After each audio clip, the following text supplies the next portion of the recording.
So we are going to discuss about what are the aspects that are to be covered in audit. అంటే ఆడిట్లో మనం maximum cover చేయాల్సిన aspects ఏముంటాయి, aspects to be covered in audit. So first thing is evaluation of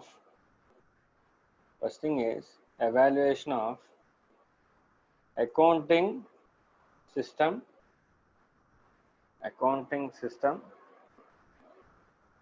and internal control.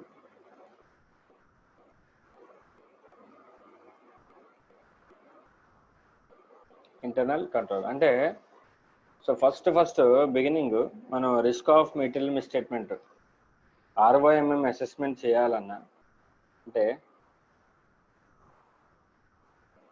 Risk ఎంత ఉంటుంది, risk assessment చేయాలన్నా ఓకేనా, అలాగే tolerable మిస్స్టేట్మెంట్ determine చేసుకోవాలన్నా మనం ఫస్ట్ ఏం చేయాలంటే we have to evaluate the accounting system of the client and also internal control that were implemented and maintained by the client in his organization. So ఆ రెండింటిలో ఎలా ఉన్నాయో మనం చెక్ చేసుకోవాలి. అంటే వాళ్ళ accounting system each and every ట్రాన్సాక్షన్స్ని record చేసే విధంగా ఉందా, ఈచ్ అండ్ ఎవ్రీ ట్రాన్సాక్షన్ని మిస్ కాకుండా, అంటే ఆ కంపెనీలో జరిగే అన్ని ట్రాన్సాక్షన్స్ ఇంక్లూడింగ్ స్టాఫ్కి శాలరీస్ పే అవనివ్వండి, అడ్మినిస్ట్రేషన్ ఆఫీసెస్ ఎక్స్పెండిచర్ అవనివ్వండి, లేకంటే పర్చేజెస్ అవనివ్వండి, సేల్స్ అవనివ్వండి, అంటే చిన్న చిన్న మైనర్ ఎక్స్పెండిచర్స్ అవనివ్వండి, ఏవైతే సో అన్నిటిని ట్రాన్సాక్షన్ చేస్తుందా లేదా. సో అన్ని ఎక్స్పెండిచర్స్ని అన్ని ఇన్కమ్స్ని ప్రాపర్గా ట్రాన్సాక్షన్ చేస్తే దాంతోపాటు అసెట్స్ అండ్ లయబిలిటీస్ని కూడా ప్రాపర్గా వాళ్ళు అంటే అకౌంటింగ్లోకి తీసుకుంటున్నారా తీసుకోవట్లేదా, పార్ట్నర్స్ ఏమైనా డబ్బులు తీసుకుంటున్నారు అవి కూడా అకౌంటింగ్ చేస్తున్నారా లేదా. సో ఇవన్నీ అంటే సార్ వాళ్ళ accounting system each and every financial ఆర్గనైజేషన్లో జరిగిన ఈచ్ అండ్ ఎవ్రీ ఫైనాన్షియల్ ట్రాన్సాక్షన్ని రికార్డ్ చేస్తుందా లేదా, అది కూడా ప్రాపర్గా రికార్డ్ చేస్తుందా లేదా అనేది మనకు తెలియాలి. సో ఎప్పుడైతే అన్ని ట్రాన్సాక్షన్స్ రికార్డ్ అవుతాయో కంప్లీట్గా ఉంటుందో అప్పుడు మనకి ఆడిట్ చేయడానికి డేటా అంతా అవైలబుల్గా ఉంటుంది. Sir no yes sir. So we need to ensure that they have proper accounting system. అలా అకౌంటింగ్ సిస్టమ్ ఉంటే సరిపోదు, అది ప్రాపర్గా ఉండాలి. అకౌంటింగ్ సిస్టమ్ ఎంట్రీస్ని ప్రాపర్గా రికార్డ్ చేయాలి. కానీ ఎలా పడితే అలా ఎంటర్ చేయడం అలా ఉంటే కుదరదు. సో నీట్గా అక్యురేట్గా ఎంటర్ చేస్తున్నారా లేదా అకౌంటింగ్ సిస్టమ్ అనేది చూసుకోవాలి. నెక్స్ట్ ఇంటర్నల్ కంట్రోల్స్ ఆర్గనైజేషన్లో proper and efficient internal controls ఉన్నాయా లేదా అనేది మనం డిటర్మైన్ చేసుకోవాలి. ఇంటర్నల్ కంట్రోల్స్ అంటే పర్చేజెస్ చేసేటప్పుడు పర్చేజ్ ఆర్డర్ పాస్ చేయడం కానీ, లేదంటే ఎక్స్పెండిచర్స్ అన్నింటికి ఆథరైజేషన్ ఉండడం కానీ, లేదంటే యూజర్ అకౌంట్స్కి పాస్వర్డ్స్ సెపరేట్గా మెయింటైన్ చేయడం కానీ, పాస్వర్డ్స్ దగ్గర సీక్రెసీ మెయింటైన్ చేయడం, అలాగే గ్రౌండ్ లెవెల్ వర్కర్స్ చేసిన వర్క్ని సూపర్వైజన్ చేయడం, ఓకేనా, స్టాఫ్ సూపర్విజన్, ఇలాగా ప్రతి విషయంలోనే కూడా వాళ్ళు ఇంటర్నల్ కంట్రోల్స్ పర్ఫెక్ట్గా మెయింటైన్ చేశారా లేదా అనేది మనం చెక్ చేసుకోవాలి. క్యాష్ మెయింటెనెన్స్ కానీ, ఓకేనా, ఫిక్స్డ్ అసెట్స్ మెయింటెనెన్స్ కానీ, సేఫ్ గార్డింగ్ కానీ, ఫిక్స్డ్ అసెట్స్ సేఫ్ గార్డింగ్ కానీ, ఓకేనా, వాళ్ళకి రావాల్సిన రిసీవబుల్స్ని ప్రాపర్గా వాళ్ళు గ్యాదర్ చేసుకోవడం కానీ. సో ఇవన్నీ కూడా these are all related to internal controls. ఓకేనా. సో ఆ ఇంటర్నల్ కంట్రోల్స్ ఎప్పుడైతే పర్ఫెక్ట్గా ఉంటాయో then there is a less chance for the occurrence of misstatement. అంతే కదమ్మా. సో బేసిక్ ఎగ్జాంపుల్ మన హోమ్ తీసుకుందాం. మన ఇంట్లో మమ్మీ డాడీ మనకి పెట్టే కండిషన్స్ ఇంటర్నల్ కంట్రోల్స్ పర్ఫెక్ట్గా ఉంటే చిల్డ్రన్ మిస్టేట్మెంట్ చేయడానికి ఛాన్స్ ఎక్కువగా ఉంటుందా తక్కువ ఉంటుందా? తక్కువగా ఉంటుంది సార్. తక్కువగా ఉంటుంది. In the same way financials transactions లో ఎర్రర్స్ రాకుండా ఉండాలంటే ఆర్గనైజేషన్స్ లో proper internal controls to be maintain. So first of all before the commencement of audit we need to evaluate both accounting system and internal control. ఏమేమి evaluate చేయాలమ్మా? ఒకటి ఏంటి? Accounting system, internal controls. Internal controls. ఈ రెండింటిని కూడా ప్రాపర్గా evaluation చేయాలి. తర్వాత reviewing the system and procedures. Reviewing the system and procedures. ఓకేనా? అంటే వాళ్ళ సిస్టమ్ ఎలా ఉంది, వాళ్ళు అది ఇందాక మనం చూసుకున్నాం, వాళ్ళు ఎలా రికార్డ్ చేస్తున్నారు, అకౌంటింగ్ సిస్టమ్ ఎలా ఉంది, ఓకేనా? వాళ్ళ రివ్యూస్ ఎలా ఉన్నాయి, అంటే వాళ్ళు చేసే పని మనం రివ్యూ చేయడం. ఒకసారి మళ్ళీ మనం రివ్యూ చేసి ఓకే ప్రాపర్గా రికార్డ్ అవుతుందా లేదా. లైక్ ఇప్పుడు పర్చేజెస్ ఆర్డర్ పెట్టడం కాడి నుంచి అది క్యాష్ పేమెంట్ అయ్యేంత వరకు, ఈ మధ్యలో స్టాక్ వచ్చేంత వరకు, ఓకేనా? అంటే ఎండ్ టు ఎండ్ ఒక్కసారి మనం రివ్యూ చేయాలి. మొత్తం అంతా అవసరం లేదు, ఒక ట్రాన్సాక్షన్ తీసుకుని ఎండ్ టు ఎండ్ వరకు ప్రాపర్గా మనం వెరిఫై చేస్తే ఓకే ఎక్కడ మిస్ అవ్వట్లే, ఎక్కడ కూడా. ఇప్పుడు మనం ఈ ట్రాన్సాక్షన్ ఎలా ఉంటుంది, పర్చేజ్ ఆర్డర్ మనం పెడతాము, వాళ్ళు స్టాక్ పంపుతాడు, ఈలోపు స్టాక్ మన గోడౌన్కి వెళ్తుంది, వెళ్ళిన తర్వాత అక్కడి నుంచి మనం పేమెంట్ చేయాలి. ఈ ఎంటైర్ ట్రాన్సాక్షన్ని మనం చైన్ వైజ్గా వెరిఫై చేసుకుంటూ వస్తే టోటల్ వాళ్ళ సిస్టమ్ ఎలా ఉందనేది మనకి రివ్యూ వస్తుంది, ఓకేనా? అది చేయాలి, ఓకేనా? So accounting system, internal controls ఇవి రెండు ఎవాల్యుయేట్ చేస్తే అకౌంటింగ్ సిస్టమ్ పర్ఫెక్ట్గానే ఉంది, ఇంటర్నల్ కంట్రోల్స్ పర్ఫెక్ట్గానే ఉన్నాయి. ఓకే, ఇప్పుడు ఆడిట్ మనం 100% చెక్ చేయాలా, శాంప్లింగ్ మీద వెళ్తే సరిపోతుందా? మీరు చెప్పండి. Sampling sir. శాంప్లింగ్ మీద వెళ్తే సరిపోతుంది. సో అంటే అకౌంటింగ్ సిస్టము, ఇంటర్నల్ కంట్రోల్స్ మీద రిపోర్టు గుడ్ అయితే ఏంటి, బ్యాడ్ అయితే ఏంటి. Accounting system, internal controls good అనుకో, ఓకేనా? అప్పుడు మన ఆడిట్ ప్రొసీజర్స్ ఎక్కువ చేయాలా, తక్కువ చేయాలా? తక్కువ చేస్తే సరిపోతుంది, ఓకేనా? సరిపోతుంది, సఫిషియంట్. అదే ఒకవేళ అవి బాగోకపోతే then we need to apply more and more audit procedures because మన రిస్క్ యాక్సెప్ట్ చేయలేంగా as an auditor. Sir no? Yes sir. So అదే చెప్తున్నాడు. So in case the accounting system and internal controls are good, okay, we need to apply low audit procedures. That means nature, time and the extent of audit procedures will be low. If the reverse is the case, then nature, time and extent of audit procedures will be high. మా ఏమని చెప్పాను నేను? NT అంటే ఏంటి? Nature, tea అంటే time and ఈ అంటే extent of audit procedures, ఓకేనా? సో అంటే రిస్క్ తక్కువగా ఉందనుకో, రిస్క్ మనకి తక్కువగా ఉంటే నేచర్ ఆఫ్ ఆడిట్ ప్రొసీజర్స్ కానీ, time for the audit procedures కానీ, ఎక్స్టెంట్ ఆఫ్ ఆడిట్ ప్రొసీజర్స్ కానీ తక్కువగా అప్లై చేస్తే సరిపోతుంది. మనం ఆడిట్ మరీ అంత హై లెవెల్లో చేయాల్సిన అవసరం లేదు, ఓకేనా? బట్ ఇన్ కేస్ రిస్క్ కనుక ఎక్కువగా ఉంటే అదే నేచర్, టైం, ఎక్స్టెండ్ ఎక్కువ కేటాయించాలి, టైం ఎక్కువ కేటాయించాలి, ఆడిట్ ప్రొసీజర్స్ ఎక్కువ చెక్ చేయాలి, ఇదంతా చూసుకోవాలన్నమాట. So this is the reviewing. Next vouching of the transactions. మనం ఆడిట్ చేసేటప్పుడు ఫస్ట్ మీరు ఎప్పుడైనా ఆర్టికల్స్లోకి జాయిన్ అయితే మీకు ఫస్ట్ అప్పచెప్పే పని vouching of the transactions. Sir what do you mean by vouching sir? Vouching అనేది ఆడిట్ ప్రొసీజర్లో ఒకటి, తెలుసా అమ్మా మీకు? Vouching is a type of audit procedure, okay sir. Vouching ద్వారా అంటే వాచింగ్ అంటే ఏంటి సార్ అసలు? What do you mean by watching? Watching అంటే ఆల్రెడీ జరిగిన ట్రాన్సాక్షన్స్ ఉంటాయి కదమ్మా, ఆర్గనైజేషన్లో ట్రాన్సాక్షన్స్ ఉంటాయి కదా, సేల్ అవ్వచ్చు, పర్చేజ్ అవ్వచ్చు, ఎక్స్పెండిచర్ అవ్వచ్చు, లోన్ తీసుకోవడం అవ్వచ్చు, అసెట్ పర్చేజ్ చేయడం అవ్వచ్చు, ఏదైనా అవ్వచ్చు. ఎస్ఆర్నో? ట్రాన్సాక్షన్స్ అమ్మా, డైలీ ఫైనాన్షియల్ ట్రాన్సాక్షన్స్ ఇవేగా ఉంటాయి. Sale or purchase or expenditures or loan or asset purchase, ఇలాంటివి ఉంటాయి, అవునా సార్? సో ఇలాంటివి ఉన్నప్పుడు ఇప్పుడు వాచింగ్ అంటే మనం ఏం చేయాలంటే దీనికి సంబంధించిన డాక్యుమెంట్స్ ఉంటాయి కదా.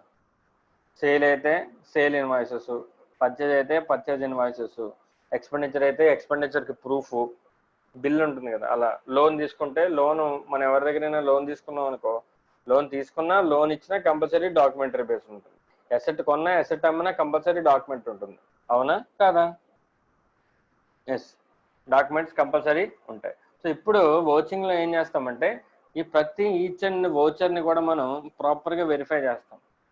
అంటే ఏమేమి వెరిఫై చేస్తామంటే డేట్ ఉందా, ఓకేనా, తర్వాత పర్టికులర్స్ అన్ని పర్ఫెక్ట్గా ఉన్నాయా లేదా, నెక్స్ట్ అమౌంట్ కరెక్ట్గా ఉందా లేదా వోచర్లో, తర్వాత ప్రాపర్ ఆథరైజేషన్ ఉందా లేదా, మెయిన్ అది ఇంపార్టెంట్, ప్రాపర్ ఆథరైజేషన్ ఉందా లేదా, సిగ్నేచర్ స్పెసిమెన్ టాలీ అవుతుందా లేదా. ఓకే, సో అంటే ఒక బిల్లో మనం ఇవన్నీ కూడా వెరిఫై చేస్తాం. ఎస్ సార్ నో, దీన్నే వోచింగ్ అంటారు. దీన్ని ఏమంటారు? వోచింగ్ అంటారు. సో ఇప్పుడు మనం ఎప్పుడైతే మనం ఆర్టికల్స్లోకి వెళ్తామో ఫస్ట్ మనకి మ్యాక్సిమం కేసెస్లో ఇచ్చేది వోచింగ్. ఆ బిల్ బుక్స్ అని క్లయింట్కి సంబంధించిన బిల్ బుక్స్ అన్ని తీసుకొచ్చి మన దగ్గర వేస్తారు. మనం ఒక్కొక్కటి బిల్స్ పార్టీ నేమ్ కరెక్ట్గా ఉందా, ట్యాక్స్ అమౌంట్ నోట్ చేశారా నోట్ చేయలేదా, ఓకే, సిగ్నేచర్ ఉందా లేదా, ఒకవేళ పేమెంట్ ఇన్వాయిస్ అయితే ప్రాపర్ ఆథరైజేషన్ ఉందా లేదా, ఇవన్నీ కూడా మనం వెరిఫై చేయాలి. దీన్నే వోచింగ్ అంటారు. అర్థమైందమ్మా వోచింగ్ అంటే? Yes sir. సో వోచింగ్లో మనకి ఏమేమి వస్తాయంటే ఒకటి అథెంటిసిటీ ఒకటి వస్తుంది, తర్వాత అర్థం, ఓకేనా. సో ఫస్ట్ ఆఫ్ ఆల్ బిల్లో టోటల్ సరిగ్గా చేయలేదనుకో, బిల్లో టోటలింగ్ సరిగ్గా చేయలేదనుకో, ఇదే అంటే ఏదైతే రాంగ్ అమౌంట్ ఉందో, సే ఫర్ సపోజ్ ఇక్కడ 100 ఇంకో 200 300 టోటల్ రావాలి, పొరపాటున 600 వేశారు. ఇప్పుడు ఇక్కడ బ్యాలెన్స్ రాంగ్ అయిందిగా, సార్ నో. ఇప్పుడు ఈ Yes, sir. టోటలింగ్ మనం చెక్ చేయలేదనుకో, ఇదే బ్యాలెన్స్ మనం ఎక్కడ వేస్తాం? జేబీలో పాస్ చేస్తాం, జర్నల్ ఎంట్రీస్. ఆ జర్నల్ ఎంట్రీ వేస్తే అది ఆటోమేటిక్గా లెడ్జర్లోకి వెళ్తుంది. లెడ్జర్ అయితే మళ్ళీ P&L బ్యాలెన్స్ షీట్ మీ స్టేట్మెంట్స్ వస్తాయి. అంతేనా కదా? So vouching is that much important. So వాచింగ్లో మనం అథెంటిసిటీ చెక్ చేసుకుంటాం, దాంతోపాటు అర్థమెటికల్ ఎక్యురసీ కూడా చెక్ చేసుకుంటాం. ఓకే, అండ్ నెక్స్ట్ క్యాపిటల్ ఎక్స్పెండిచర్కి రెవెన్యూ ఎక్స్పెండిచర్కి, క్యాపిటల్ ఇన్కమ్కి రెవెన్యూ ఇన్కమ్కి డిఫరెన్సెస్ ఐడెంటిఫై చేయడం. ఓకేనా. సో వాచింగ్లో మనకి రకరకాల ఇన్వాయిసెస్ ఉంటాయి. ఇందాక మనం చెప్పుకున్నట్టు ఐదర్ సేల్ ఆర్ పర్చేజ్ అవ్వచ్చు, ఎక్స్పెండిచర్ అవ్వచ్చు, లయబిలిటీస్ అవ్వచ్చు, అసెట్స్ అవ్వచ్చు. అసెట్స్ అయితే మ్యాక్సిమం, అసెట్స్ అండ్ లయబిలిటీస్ అయితే మ్యాక్సిమం అవన్నీ కూడా క్యాపిటల్ ఐటమ్స్, అంతే కదమ్మా. నెక్స్ట్ ఒకవేళ సేల్ ఆర్ పర్చేజ్ అయితే ఇవన్నీ కూడా ఏం ఐటమ్స్ అవుతాయి? రెవెన్యూ ఐటమ్స్ అవుతాయి. సో ఇది రెవెన్యూ ఐటమ్స్ అయితేనేమో ప్రాఫిట్ అండ్ లాస్ అకౌంట్ తీసుకెళ్ళాలి, క్యాపిటల్ అయితేనేమో బ్యాలెన్స్ షీట్ తీసుకెళ్ళాలి. ఓకేనా. ఈ ప్రాపర్ క్లాసిఫికేషన్ అనేది ఒకవేళ అకౌంటెంట్కి తెలియకపోయినా మనం వాచింగ్ చేసినప్పుడు ఇది తీసుకెళ్ళి క్యాపిటల్ వేసారా రెవెన్యూలో వేసారా అది మనం చెక్ చేసుకోవాలి. అకౌంటెంట్కి క్యాపిటల్ ఎక్స్పెండిచర్ ఏదో రెవెన్యూ ఎక్స్పెండిచర్ ఏదో ఐడెంటిఫై చేసే నాలెడ్జ్ లేకపోతే కంపల్సరీగా P&Lకి వెళ్ళాల్సింది బ్యాలెన్స్ షీట్కి, బ్యాలెన్స్ షీట్ వెళ్ళాల్సింది P&Lకి వస్తాయి. Sir no. సో దాని ప్రకారం మనం వెరిఫై చేసుకోవాలి. వాచింగ్ వల్ల అంత యూజ్ ఉంటుంది అనమాట. Next verification of assets and liabilities ఆడిట్లో. సో కంపల్సరీగా లయబిలిటీస్ ఏమైనా ఉంటే అవన్నీ కూడా నిజంగా ఉన్న లయబిలిటీస్ అయినా, అసెట్స్ ఉన్నాయి బ్యాలెన్స్ షీట్లో, మేనేజ్మెంట్ వాళ్ళు లాట్ ఆఫ్ అసెట్స్ చూపించారు, వాళ్ళకి ఏదో బిల్డింగ్స్ ఉన్నాయని, ల్యాండ్స్ ఉన్నాయని, ఎక్విప్మెంట్ ఉందని, ఏదేదో అసెట్స్ చూపించారు బ్యాలెన్స్ షీట్లో. సో అవన్నీ పెర్ఫెక్టా కాదా, ఆ ఎసెప్షన్స్ పెర్ఫెక్టా కాదా అనేది మనం ఫిజికల్గా ఇన్స్పెక్షన్ చేయాలి. సో ఫిజికల్గా వెళ్ళి ఇన్స్పెక్షన్ చేయడం, ఓకేనా, అప్పుడప్పుడు సర్ప్రైజ్ విజిట్ ఇవ్వడం, అటువంటివి చేయాలి. నెక్స్ట్ స్టాట్యూటరీ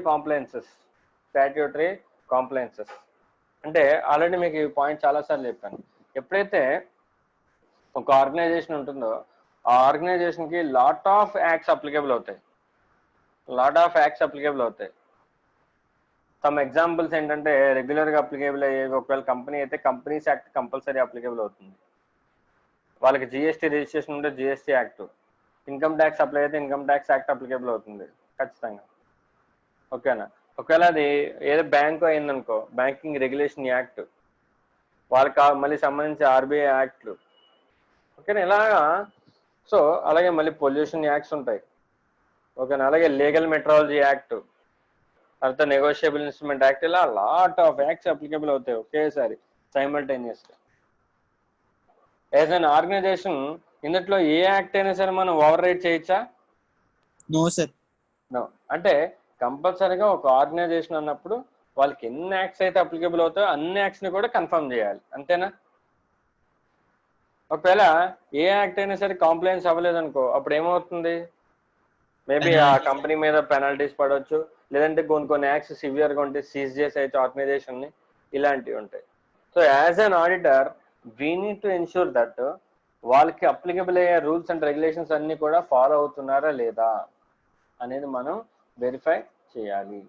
నెక్స్ట్ ఫైనల్లీ ఇవన్నీ వెరిఫై చేసిన తర్వాత, అంటే vouchings, assets and liabilities verification, internal controls, internal accounting system evaluation, ఇవన్నీ అయిన తర్వాత ఫైనల్గా మనం ఒపీనియన్ ఎక్స్ప్రెస్ చేయాలి. ఒపీనియన్ ఎక్స్ప్రెషన్ చేయాలి. సార్ ఈ ఒపీనియన్ ఎక్స్ప్రెషన్ దేని మీద ఇవ్వాలి sir? Sure, profit and loss account మీద ఇవ్వాలి, బ్యాలెన్స్ షీట్ మీద ఇవ్వాలి, అలాగే క్యాష్ ఫ్లో స్టేట్మెంట్ మీద కూడా ఇవ్వాలి. దేని మీద ఇవ్వాలమ్మా? Cash flow statement, statement of changes in equity. Statement of changes in equity. In case of Ind AS వాళ్ళకి అప్లికేబుల్ అయితే statement of changes in equity. ఓకేనా. SOCIE అంటారు. ఓకేనా. So nothing but capital account లాంటిది statement of changes in equity అంటే. Okay. So ఇవన్నీ ఇవ్వాలి. అది కాకుండా స్టాట్యూట్ ఏమన్నా ఈ ఆడిట్ రిపోర్ట్ చేసిన తర్వాత ఓకే, బట్ స్టాట్యూట్ వాళ్ళు ఇంకా ఏమన్నా చెప్తే వాటి మీద కూడా రిపోర్టింగ్ అనేది ఇవ్వాలి. ఓకేనా. అంటే ఆ కన్సర్న్ ఎంటిటీకి స్టాట్యూట్ ఏమైనా చెప్పింది అనుకో, సార్ యాజ్ అన్ ఆడిటర్ మీరు ఈ రిపోర్ట్ ఇవ్వాలి, అది కూడా మనం ఇవ్వాలి. ఓకేనా. సో ఇవన్నీ మామూలే. ఈ assets, liabilities, transactions, internal controls, అలాగే అకౌంటింగ్ సిస్టమ్ ప్రతి ఆర్గనైజేషన్కి ఉంటుంది. సో ఇవన్నీ మామూలు. ఇవి కాకుండా వేరే ఆస్పెక్ట్స్ కూడా ఏమన్నా చెప్తే, ఓకేనా, అంటే క్లయింట్ కానీ లేదంటే మనల్ని అపాయింట్ చేసే అథారిటీ కానీ ఏదైనా రిపోర్ట్ ఇవ్వమని చెప్తే కంపల్సరీగా అది కూడా మనం కంప్లై అవ్వాలి. Okay. So these are the aspects that are to be covered in the audit. Okay. So next కొన్ని ఇంపార్టెంట్ పాయింట్స్ ఉన్నాయి సార్. మనకి ఆడిట్ ఎన్ని యాక్ట్స్ ప్రకారం చేయాలి సార్? అసలు ఏ యాక్ట్స్ ప్రకారం ఆడిట్ జరగాల్సి ఉంటుంది? ఓకే. అంటే మీకు తెలిసింది ఇప్పుడు దాకా, నాకు తెలిసి మీకు తెలిసింది ఏముంటుందంటే ఇన్కమ్ ట్యాక్స్ యాక్ట్ ప్రకారమే ఆడిట్ జరుగుతుందని మీరు అనుకుంటారు. Yes sir no? ఇప్పుడు దాకా నాకు తెలిసింది మీకు ఇన్కమ్ ట్యాక్స్ యాక్ట్ ప్రకారం మాత్రమే ఆడిట్ చేయాలనుకుంటారు. అదేనా మీకు తెలిసింది? చెప్పైతే ఇంకా ఏ యాక్ట్ ప్రకారం ఆడిట్ చేయాలి చెప్పి ఇక్కడ చూడకుండా. Companies act, banking regulation act, cooperative societies, అవన్నీ అక్కడ ఉన్నాయి, వరుసగా చెప్పారు. ఓకే. ఇందులో లేనిది ఒకటి చెప్పు. RBI act. ఆర్బీఐ చెప్పింది అక్కడ బ్యాంకింగ్ రెగ్యులేషన్ యాక్ట్ అక్కడ అయిపోయింది.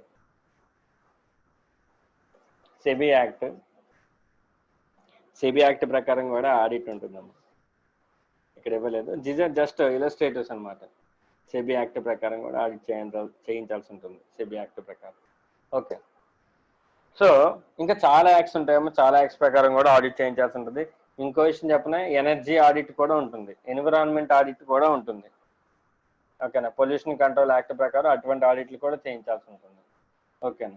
సో ఇక్కడ మనకి ఇచ్చిన ఏంటంటే the audits which are required by the law. మనకి ఇచ్చిన ఏంటంటే కంపెనీస్ యాక్ట్ ప్రకారం, బ్యాంక్స్ అయితే banking regulation act, electricity supplies act, ఒకవేళ కోఆపరేటివ్ సొసైటీ యాక్ట్. మీరు కోఆపరేటివ్ సొసైటీ ఆడిట్ గురించి మన ఐపీసీసీలో నేర్చుకుంటారు, తర్వాత నేర్చుకుందాం. ఓకేనా. చారిటబుల్ యాక్టివిటీస్, తర్వాత corporations set up under an act of parliament or state legislature such as LIC of India.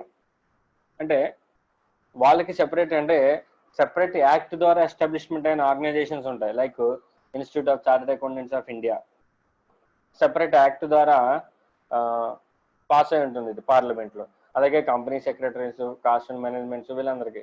So వాళ్ళందరికీ వాళ్ళ యాక్ట్స్ ప్రకారం వాళ్ళకి ఆడిట్ ఉంటుంది. ఓకేనా. So as per their act, ఓకేనా, వాళ్ళ యాక్ట్లో ఆడిట్ చేయించుకోవాల్సి వస్తే as per that act. Next specified entities which were covered under the various sections of the income tax act 1961. ఇప్పుడు లాస్ట్లో వచ్చింది ఇన్కమ్ ట్యాక్స్ యాక్ట్ 1961 ప్రకారం ఇన్కమ్ ట్యాక్స్ ఆడిట్ అనమాట, tax audits. So మనకి సెక్షన్ 44 ఇన్కమ్ ట్యాక్స్ యాక్ట్ లో 44 ఏబిలో మనకి కొంతమంది persons చెప్తారు టర్న్ ఓవర్ ఎంత దాటితే, ఇన్ కేస్ ఆఫ్ ప్రొఫెషనల్స్ అయితే గ్రాస్ రిసిప్ట్స్ ఎంత దాటితే ఆడిట్ చేయించుకోవాలి. అలాగే 44 ఏఈ గురించి అన్నిటి గురించి చెప్తాడు మీకు. సో అక్కడ ఎవరైతే కవర్ అవుతారో వాళ్ళు, ఓకేనా. అంటే ఇక్కడెక్కడ కవర్ అవ్వకపోతే ఆ యాక్ట్లో వాళ్ళు చేయించుకుంటారు. ఓకేనా. సో ఇవి జస్ట్ ఇలస్ట్రేటివ్. అలాగే సెబీ ఉంటుంది, సెబీలో కూడా డిపాజిటరీస్ వాళ్ళు ఆడిట్ చేయించుకోవాలి. ఓకేనా. స్టాక్ ఎక్స్చేంజెస్ ఆడిట్ చేయించుకోవాలి, ఇవన్నీ ఉంటాయి. ఓకేనా.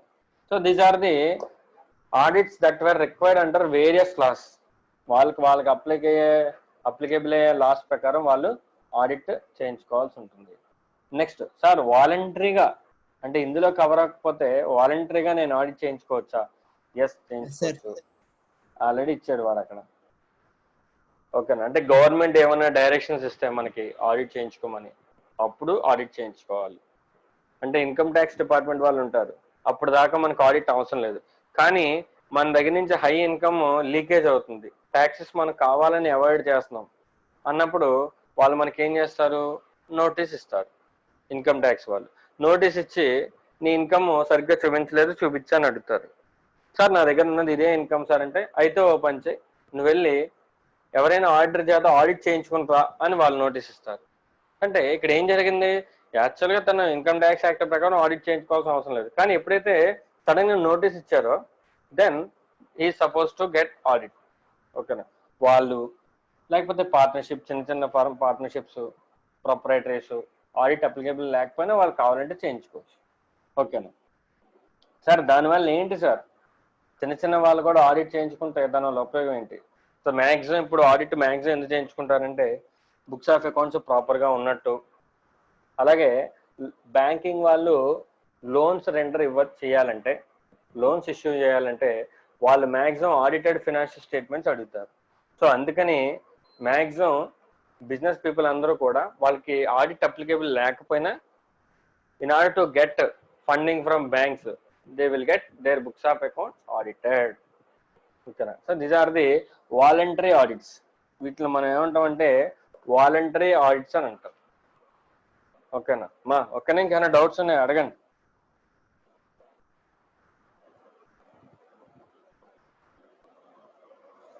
మా ప్రొసీడ్ అవ్వచ్చా?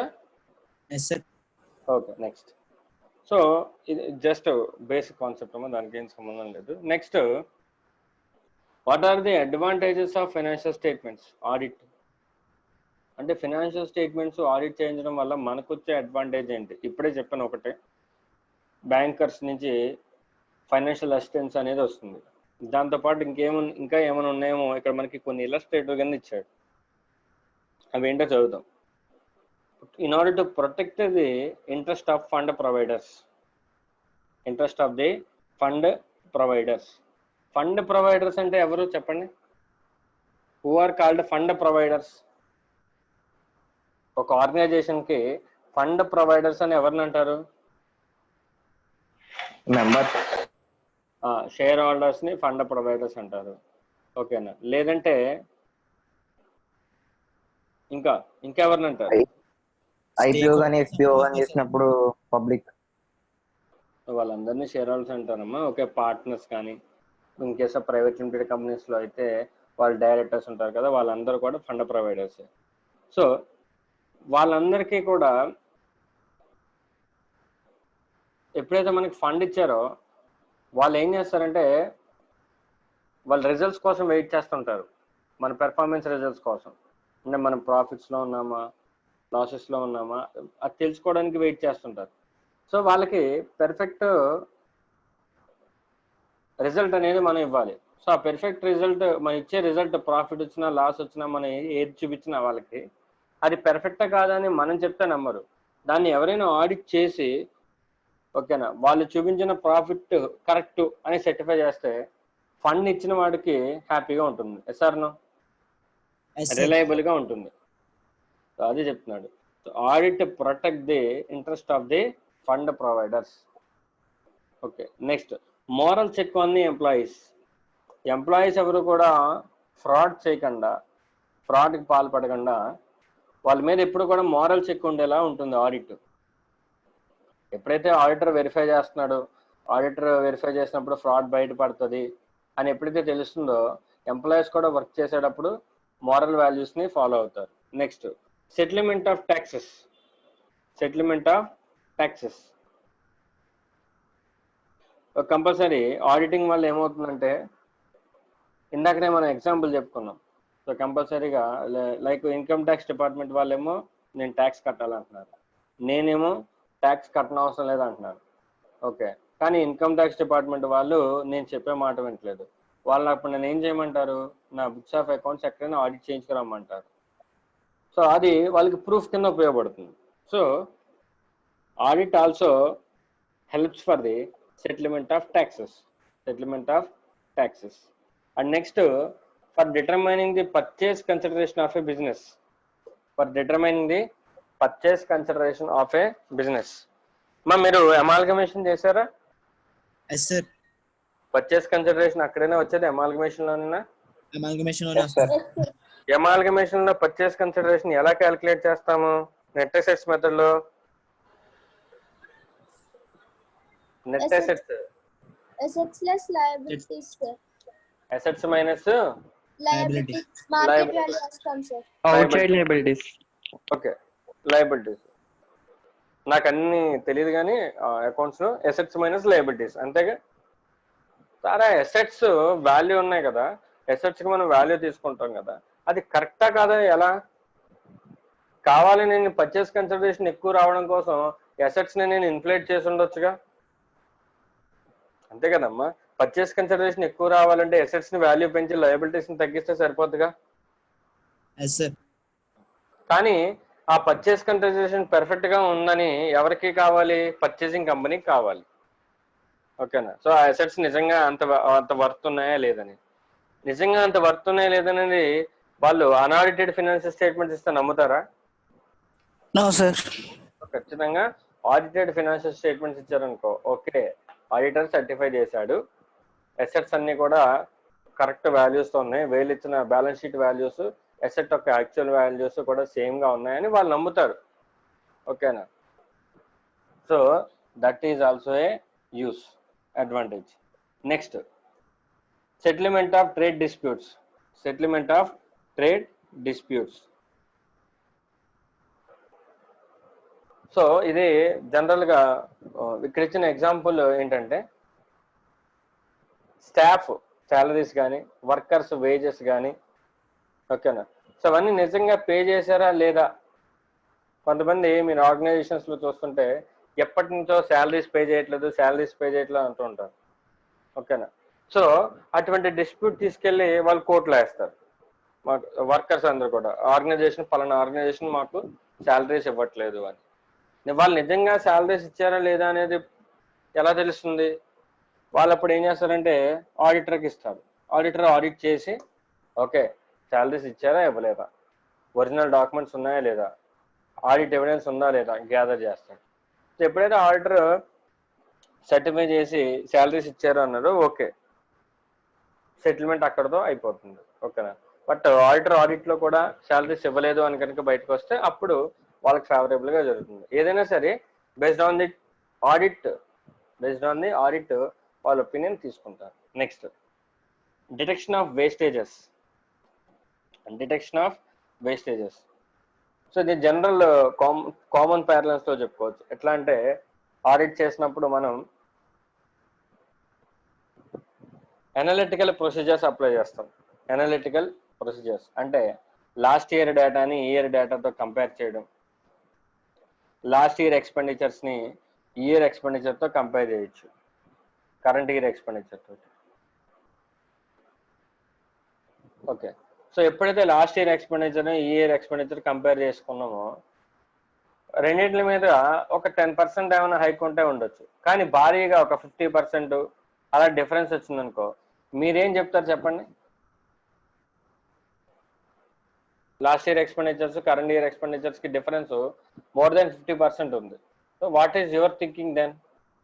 మీరేం ఆలోచిస్తారు? ఆథరైజేషన్ ఉందా లేదా నెక్స్ట్ డాక్యుమెంట్స్ తో వెరిఫై చేస్తాం సార్, ఎక్కువ ఆడిట్ ప్రొసీజర్ అప్లై చేస్తాం సార్. అలాగా దీన్ని బట్టి ఆర్గనైజేషన్ యొక్క ఫండ్ అనేది వేస్టేజ్ అవుతుందని మీరు ఆలోచించవచ్చుగా కదా అటువంటివి. ఓకే, అలాగే క్లోజింగ్ స్టాక్ వాల్యుయేషన్ చేయాలి మనం. సార్ క్లోజింగ్ స్టాక్ వాల్యుయేషన్కి వెళ్తాం, అక్కడ మనం వెరిఫికేషన్కి వెళ్తాం, లేదంటే స్టాక్ ఆడిట్ జరుగుతుంటుంది. నీకు ఆల్రెడీ నిన్న కాక మనం చెప్పినట్టున్నాను స్టాక్ ఆడిట్ గురించి. స్టాక్ ఆడిట్ బ్యాంక్ ఆడిట్ చెప్పుకున్నాం స్టాక్ ఆడిట్ చేయాలి సార్ అని, గుర్తుందా? స్టాక్ ఆడిట్కి వెళ్తాం. స్టాక్ ఆడిట్కి వెళ్ళినప్పుడు మనం ఏం వెరిఫై చేస్తాం?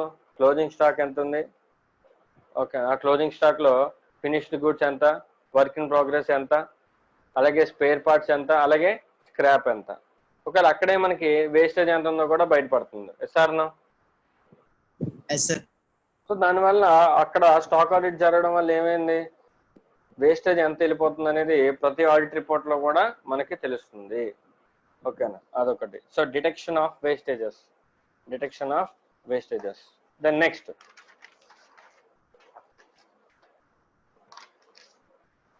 Proper maintenance of books of accounts. Independent auditor ascertains whether the necessary books of accounts and allied records have been properly kept. మనం కంపెనీ ఆడిట్ చదువుకున్నప్పుడు డ్యూటీస్ ఆఫ్ ది ఆడిటర్ లో ఒక point చదివాం, మీరు గుర్తుందా? డ్యూటీస్ ఆఫ్ ది ఆడిటర్ లో ఒక point చదివాం, 143(3) లో చదివాం. ఏంటంటే it is the duty of the auditor to verify proper books of accounts have been maintained or not. చదివాం, గుర్తుందా? So proper books of accounts maintain చేశారా లేదా అనేది కూడా ఆడిటర్ వెరిఫై చేస్తాడు. వెరిఫై చేసి ఒకవేళ అవి ప్రాపర్ గా లేకపోతే ఏం చేస్తాడు? మేనేజ్మెంట్ కి కమ్యూనికేట్ చేస్తాడు. ఎస్ఆర్నా? మేనేజ్మెంట్ కి కమ్యూనికేట్ చేస్తే మేనేజ్మెంట్ ఏం చేస్తుంది? వాటిని రెక్టిఫై చేసుకుంటుంది. అంతేనా? ఇది అసలు ఇదంతా ఎలా జరిగింది? ఆడిటర్ ఉండడం వల్ల జరిగింది. అదే ఆడిట్ జరగకపోతే అవి డెఫిషియన్సీస్ అనేవి రెక్టిఫై అవుతాయా? It is not possible. So అదే చెప్తున్నాడు. సో ఆడిట్ అనేది జరగడం వల్ల ఆడిటర్ ఏం చేస్తాడంటే బుక్స్ ఆఫ్ అకౌంట్స్ ఏమైనా ఉంటే వాటిని వెరిఫై చేస్తాడు. వెరిఫై చేసి అందులో ఉన్న మిస్టేక్స్మెంట్స్ ని ఐడెంటిఫై చేసి మేనేజ్మెంట్ కమ్యూనికేట్ చేసి వాటిని రెక్టిఫై అయ్యేలా చూసుకుంటాడు. సో ఇలా ఎప్పుడైతే జరుగుతుందో బుక్స్ ఆఫ్ అకౌంట్స్ అన్ని కూడా ఆ ఎర్రర్స్ అన్ని పోయి ప్రాపర్ గా మెయింటైన్ అవుతాయి ఫ్యూచర్ లో. So this is one of the advantage of audit. ఓకేనా? Next appraisal of the controls. ఇందాకడే చెప్పుకున్నాం మనం, ఇంటర్నల్ కంట్రోల్స్ పర్ఫెక్ట్ గా ఉన్నాయా లేదా, whether the internal controls are efficient in preventing or detecting or correcting of misstatement. నేను చెప్పింది అర్థమైందా మీకు? ఇంటర్నల్ కంట్రోల్స్ ఉన్నాయా లేదా, and whether such controls are effective in preventing the misstatement or correcting the misstatement. ఓకేనా? అంటే ఇంటర్నల్ కంట్రోల్స్ మిస్టేట్మెంట్ ని రాకుండా చూసుకుంటుందా, మిస్టేట్మెంట్ జరగకుండా చూసుకుంటుందా, ఒకవేళ మిస్టేట్మెంట్ జరిగితే దాన్ని మళ్ళీ రెక్టిఫై అయ్యేలాగా ఇంటర్నల్ కంట్రోల్స్ ఉన్నాయా లేదా అనేది ఆడిటర్ ఆడిట్ ద్వారా ఎవాల్యుయేట్ చేస్తాడు internal controls. Next admission or retirement of a partner. అంటే ఈ పార్ట్నర్షిప్ అకౌంట్స్ లో పార్ట్నర్ అడ్మిషన్ కానీ రిటైర్మెంట్ కానీ జరిగినప్పుడు సెటిల్మెంట్ అనేది చేయాల్సి ఉంటుంది. గుర్తుందా? తెలుసా మీకు? పార్ట్నర్ వచ్చినప్పుడు కానీ పార్ట్నర్ వెళ్ళినప్పుడు కానీ సెటిల్మెంట్ అనేది చేయాలి. వచ్చే పార్ట్నర్ వీళ్ళకి అమౌంట్ ఇవ్వాలి, ఒకవేళ వెళ్ళిపోయేటప్పుడు తన షేర్ అనేది తను పట్టుకుని వెళ్ళిపోవాలి. ఎంత షేర్ పట్టుకెళ్ళాలి సార్? ఇటువంటిప్పుడు పార్ట్నర్స్ మధ్యలో డిస్ప్యూట్స్ ఇంకా ఎక్కువ వస్తాయి. సో దాని బదులు అదే ఆడిట్ చేశారనుకో, అప్పుడు సో ఎవరికి ఎటువంటి గొడవలు ఉండవు, ఎవరికి ఎటువంటి గొడవలు కూడా ఉండవు. లేకపోతే ఒక పార్ట్నర్ వచ్చి నాకు ఇంత షేర్ రావాలి, ఇంత ప్రాఫిట్ రావాలి, కావాలని మీరు ఎక్స్పెండిచర్స్ని ఎక్కువ పెంచేసి నాకు ప్రాఫిట్ తక్కువ చేశారు మీరు అంటారు. లేదంటే క్యాపిటల్ అకౌంట్ మీరే మార్చేశారు, నాకు ఇంకా ఎక్కువ బ్యాలెన్స్ రావాలి, నాకు క్యాపిటల్ బ్యాలెన్స్ అంటారు.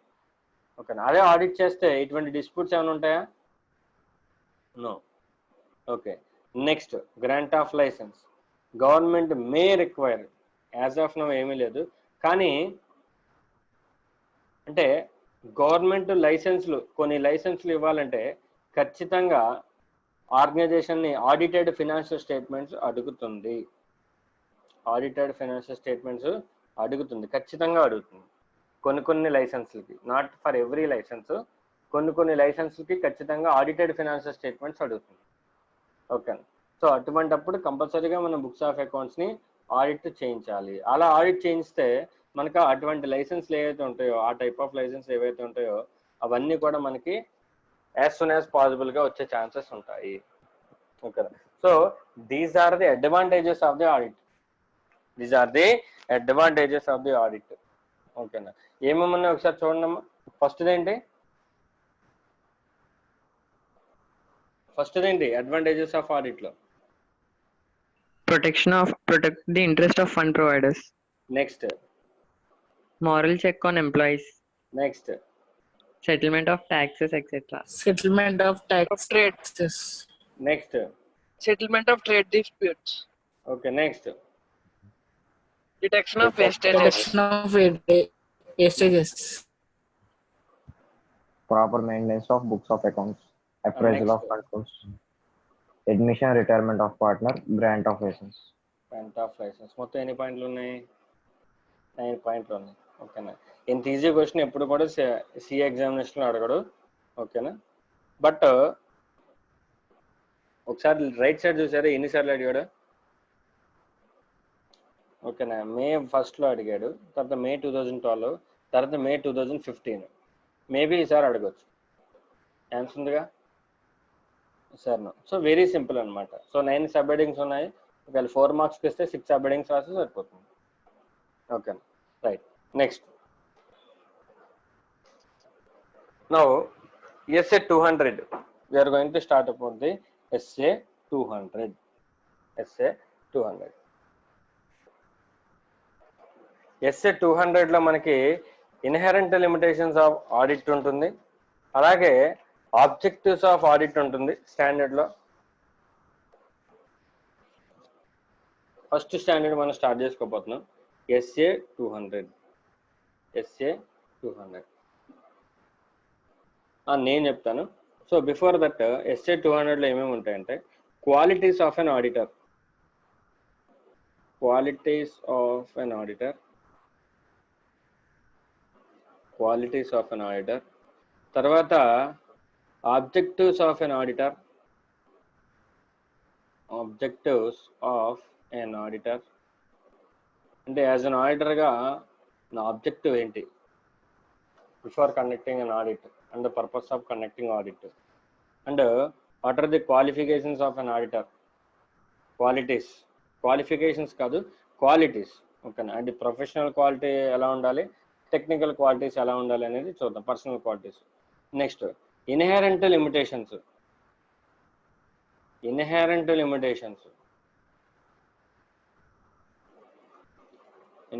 Limitations of an audit.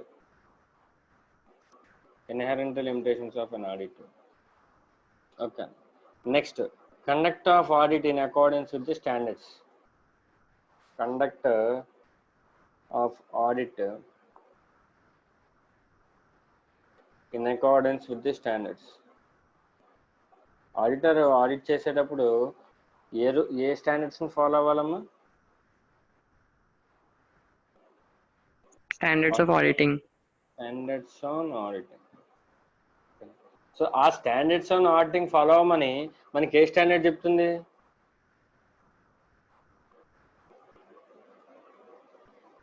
Standards on ఆడిటింగ్ని ఫాలో అయ్యి ఆడిట్ చేయమని ఏ స్టాండర్డ్ చెప్తుంది?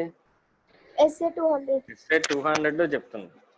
ఆడిటర్ నువ్వు ఆడిట్ చేసేటప్పుడు స్టాండర్డ్స్ ఉన్న ఆడిటింగ్ ఫాలో అవ్వమని ఎస్ఏ 200 చెప్తుంది. Okay. So let us see what is the name of SA 200. SA 200 చదవండి అమ్మా. SA 200 నేమ్ ఏంటి చదవండి. ఇక్కడ మనకి కోర్స్ లో పెట్టండి, చదవండి. Overall objective. Akshara చదవమ్మా. Overall objectives of the independent auditor and the conduct of an audit in accordance with standards on auditing. అంతే. దాన్ని స్ప్లిట్ చేస్తే అందులో 2 లైన్స్ ఉన్నాయి. ఏంటో చదవండి. ఇప్పుడు మనం చెప్పుకున్న టాపిక్స్ 2 ఉన్నాయి. ఏంటవి?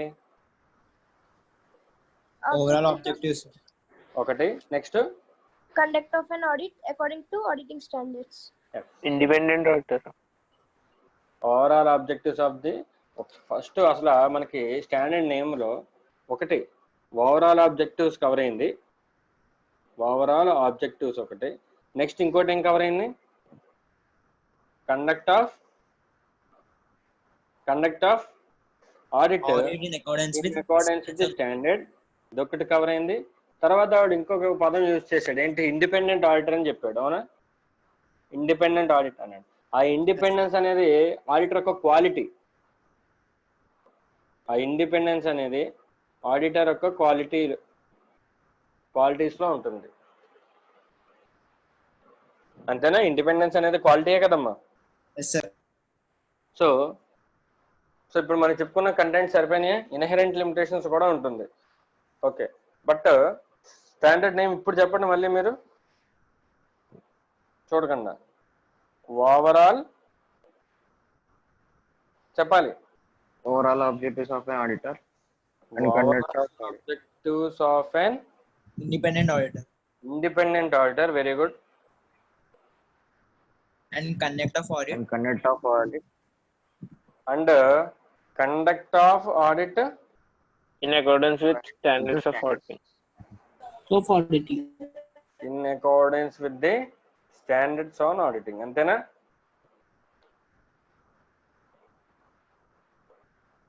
Right, very good. This is the name of the standard. This is the name of the standard. Okay.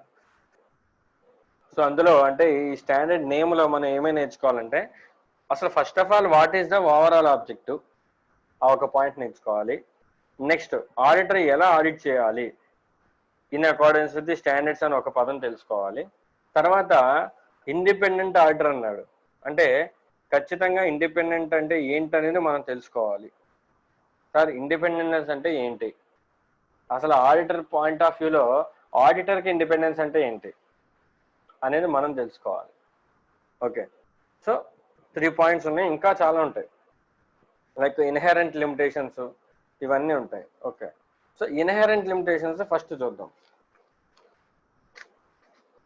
Inherent వద్దు, ఫస్ట్ ఆఫ్ ఆల్ క్వాలిటీస్ చూద్దాం. You have to be get familiar with the qualities of an auditor. ఇవాళ రేపు మీరు auditor అవ్వాలనుకుంటున్నారు కదా, so ఖచ్చితంగా auditor అవ్వాలంటే ఆడిటర్కి కొన్ని qualities ఉండాలంట. ఏంటో చూద్దాం. Qualities of an auditor, most important question number. Come to page number 1.14. Qualities of an auditor. Qualities of an auditor. Okay, so an auditor must be, important line and so on. An auditor must be honest. An auditor must be honest. ఎప్పుడు నిజమే చెప్పాలంట, అలాగే ట్రూత్ఫుల్గా ఉండాలి. Okay, an auditor must be honest, that is he must not certify what he does not believe be true. అంటే తనకి నిజం కాదు అని అనిపించినంతసేపు కూడా దేన్ని సర్టిఫై చేయకూడదు. యాజ్ అన్ ఆడిటర్ మన ప్రొఫెషన్లో మనం చాలా సర్టిఫికేషన్స్ చేస్తాం. సో అలా సర్టిఫై చేసేటప్పుడు ఏం చెప్తున్నాడు, హానెస్ట్గా ఉండి నీకు తెలియకపోతే ఏమి సర్టిఫై చేయొద్దు అని చెప్తున్నాడు. ఓకే, ఇంకేం చెప్తున్నాడో చూద్దాం. And must take reasonable skill and care before he believes what he సర్టిఫైస్ is true. 2 పాయింట్లు చెప్పాడు. ఒకటేంటి, నీకు తెలియపోతే ట్రూ అని సర్టిఫై చేయకు. సెకండ్ పాయింట్, నీకు ట్రూ అనిపిస్తే సర్టిఫై చేసే ముందు ప్రాపర్ స్కిల్ అండ్ కేర్ని పెట్టు.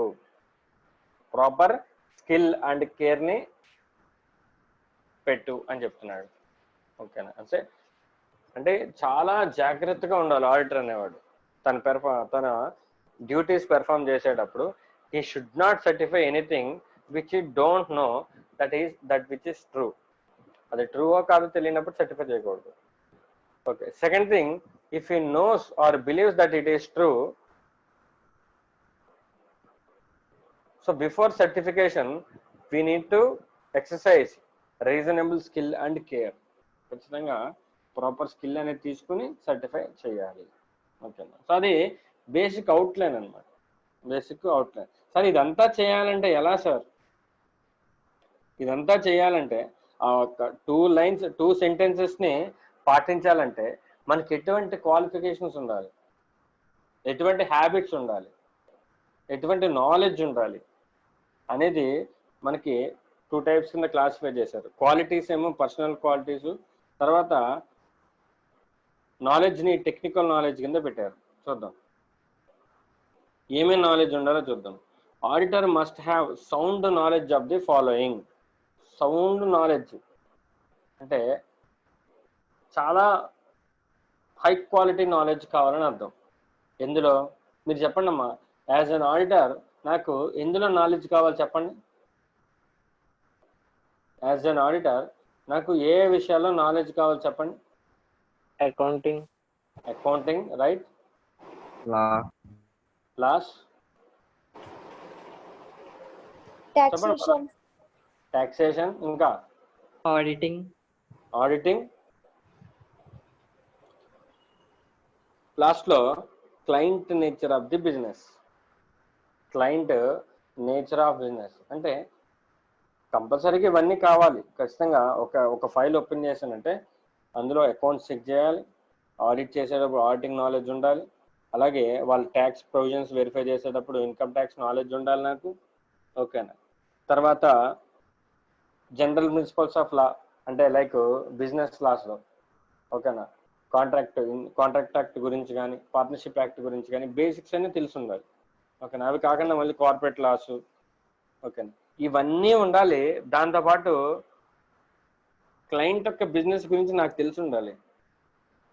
అంటే వాళ్ళకి రెవెన్యూ ఎక్కడ జనరేట్ అవుతుంది, వాళ్ళకి ఏ టైప్ ఆఫ్ ఎక్స్పెండిచర్స్ ఉంటాయి, వాళ్ళకి రూల్స్ అండ్ రెగ్యులేషన్స్ ఏమేమి ఉంటాయి, ఇవన్నీ నాకు తెలియాలి. ఓకేనా? నేను ఒక బ్యాంక్ ఆడిట్కి వెళ్తున్నానమ్మా. ఓకే, బ్యాంక్ ఆడిట్కి వెళ్ళినప్పుడు బ్యాంక్ టెక్నాలజీ ఏమీ తెలియకుండా నేను ఆడిట్కి వెళ్ళిపోగలనా? మీరు చెప్పండి. ఓకే, నేను చార్టెడ్ అకౌంటెంట్నే, కరెక్టే. బ్యాంక్ గురించి ఏమీ తెలియకుండా నేను బ్యాంక్ వెళ్ళి ఆడిట్ ఎలా చేయగలను? Sir no. బ్యాంకులో రూల్స్ ఎలా ఉంటాయి, లెండింగ్ ఎలా ఇవ్వాలి, గోల్డ్కి లోన్ ఎలా ఇవ్వాలి, ఓకేనా, క్యాష్ ఎలా మెయింటైన్ చేయాలి, ఇవేమీ నాకు తెలియకుండా నేను బ్యాంక్ వెళ్ళి ఆడిట్ చేయగలను చెప్పండి? నో. అలాగే ఇన్సూరెన్స్ కంపెనీ ఉంది, ఇన్సూరెన్స్ కంపెనీకి ఆడిట్కి వెళ్తున్నాను. అసలు ఇన్సూరెన్స్ పాలసీయే నేను ఎప్పుడు లైఫ్లో తీసుకోలేదు, దగ్గర నుంచి చూడలేదు. ఓకేనా? అలాంటి నేను ఆడిట్ చేయగలను చెప్పండి? చేయలేరు. సో కంపల్సరీగా నాకు క్వాలిఫికేషన్స్ ఉండాలి, నాలెడ్జ్ ఉండాలి. ఆ నాలెడ్జ్లో ఈ నాలెడ్జెస్ అన్నీ చార్టెడ్ అకౌంటెంట్ బేసిక్గా ఉంటుంది. దాంతోపాటు క్లయింట్ యొక్క బిజినెస్ నాలెడ్జ్ కూడా మనకి కంపల్సరీ ఇంపార్టెంట్. ఓకేనా? అది తెలియకుండా మనం వీటిలన్నిటిని అప్లై చేయడం కుదరదు. ఓకేనా? సో అది తెలిస్తే ఇందులో వాడికి అప్లికేబుల్ అయ్యే ప్రొవిజన్స్ ఏవైతే ఉంటాయో అవి తీసుకొచ్చి నేను అప్లై చేయగలను. ఓకేనా? Next personal qualities. Sir personal qualities ఏముండాలి sir? Objectivity, integrity and independence. ఇక్కడ వచ్చినాయి చూడండి, ఆబ్జెక్టివిటీ, ఇంటెగ్రిటీ అండ్ ఇండిపెండెన్స్. ఓకేనా? ఎవరికి బయాస్డ్గా ఉండకూడదు. ఓకేనా? సో నెక్స్ట్ ఇండిపెండెంట్గా ఉండాలి. ఓకే, అంటే ఆడిట్ చేసేటప్పుడు ఎవరి మాట వినకూడదు, తనకి అనిపించిన ఒపీనియన్ మాత్రమే చెప్పాలి, ఎవరు చెప్పింది తను ఫాలో అవ్వకూడదు. Okay, next confidentiality of the client information. నేను ఎక్కడికి వెళ్ళి ఆడిట్ చేసి వీడి గురించి వేరే వాడికి చెప్పడం, వాడు ఆడిట్ చేస్తే వాడి యొక్క సీక్రెట్ ఇన్ఫర్మేషన్ని వేరే వాళ్ళతో షేర్ చేయడం, అటువంటివి చేయకూడదు. క్లయింట్ ఇన్ఫర్మేషన్ చేయకూడదు, కాన్ఫిడెన్షియల్గా ఉంచాలి, షేర్ చేయకూడదు. Effective communication skills. ఓకేనా, ఎవరితోనే పబ్లిక్తో మాట్లాడేటప్పుడు కానీ క్లయింట్తో మాట్లాడేటప్పుడు కానీ కంపల్సరీగా ప్రాపర్ కమ్యూనికేషన్ స్కిల్స్ మెయింటైన్ చేసుకుంటూ ప్రాపర్గా మాట్లాడాలి. Next, tactful approach in dealing with the clients. క్లయింట్స్ని అప్రోచ్ చేసేటప్పుడు కొద్దిగా టాక్ట్ఫుల్గా, అంటే in the sense based on the situation మనం డీల్ చేయగలగాలి. ఓకే, నెక్స్ట్, ఇది ప్రాక్టీస్లో చాలా ఉపయోగపడుతుందమ్మా. Next, clear headedness and common sense. అంటే ఫస్ట్ ఆఫ్ ఆల్ మనం ఏం మాట్లాడాలనుకుంటున్నాం, లేదంటే మనకి ఏం కావాలి ఇన్ఫర్మేషన్ అనేది మన మైండ్లో ఫుల్ క్లియర్ పిక్చర్ ఉండాలి. ఓకేనా, దాంతోపాటు మినిమం కామన్ సెన్స్ మెయింటైన్ చేయాలి. మనం ఆడిట్ చేసేటప్పుడు, మనకి వెరిఫై చేసేటప్పుడు కానీ లేదంటే ఆడిట్ చేసేటప్పుడు కానీ మనం కొద్దిగా డౌట్ఫుల్ మైండ్తో ఉండాలి. ఆ డౌట్ఫుల్ మైండ్ని ప్రొఫెషనల్ స్కెప్టిసిజం అంటారని కూడా మీకు చాలాసార్లు చెప్పాను. చూద్దాం, నెక్స్ట్ వస్తుంది ప్రొఫెషనల్ స్కెప్టిసిజం గురించి. అంటే కొద్దిగా కామన్ సెన్స్ మెయింటైన్ చేస్తే వాళ్ళు ఇచ్చిన ఇన్ఫర్మేషన్ కరెక్టా కాదనేది ఈజీగా మనం చెప్పొచ్చు. ఓకేనా, సో దానికి ఫుల్ లెంత్ ఆడిట్ అవసరం లేదు. సో ఎప్పుడైతే మనకి కామన్ సెన్స్ ఉంటుందో అప్పుడు ఆడిట్ చేయకుండానే కొన్ని ఫైండింగ్స్ మనకు వచ్చేస్తాయి. ఓకేనా, సో అదొక personal quality. Next, reliability and trust. ఓకేనా, యాజ్ అన్ ఆడిటర్గా మనం ఇచ్చిన సర్టిఫికేషన్స్ చాలా రిలయబుల్గా ఉంటాయి. ఓకేనా, అంటే చాలామంది నమ్ముతారు. సో ఆ రిలయబిలిటీని మనం మెయింటైన్ చేయాలి. ఓకేనా, అట్ ది సేమ్ టైమ్ మన మీద ట్రస్ట్ కూడా ఉంటుంది. ఓకేనా, మనకి బుక్స్ ఆఫ్ అకౌంట్స్ అప్ చెప్తారు. ఓకేనా, సో లేదంటే క్లయింట్ ఫీజు ఇవ్వడం. ఓకేనా, మన డ్యూటీస్, గవర్నమెంట్ మనకి ఏమైనా ఆడిట్ ఇచ్చింది వెరిఫై చేయమని. ఓకేనా, సో మనం ఆ ట్రస్ట్ని మెయింటైన్ చేయగలగాలి. Okay, so these are the qualities of an auditor. ఇవి ఎక్స్క్లూజివ్ కాదు, they are just for illustrative purpose అనమాట. They are just illustrative purpose. ఓకేనా, సో ఈ క్వాలిటీస్ మెయింటైన్ చేయాలి, ఈ క్వాలిటీస్ని మెయింటైన్ చేయాలి ఆడిటర్. ఓకేనా, so these are the qualities of an auditor as per SA 200. As per SA 200. Okay అన్న, మా ఒపీనియన్కి ఏమైనా డౌట్స్ ఉన్నా ఒకసారి చూడండి.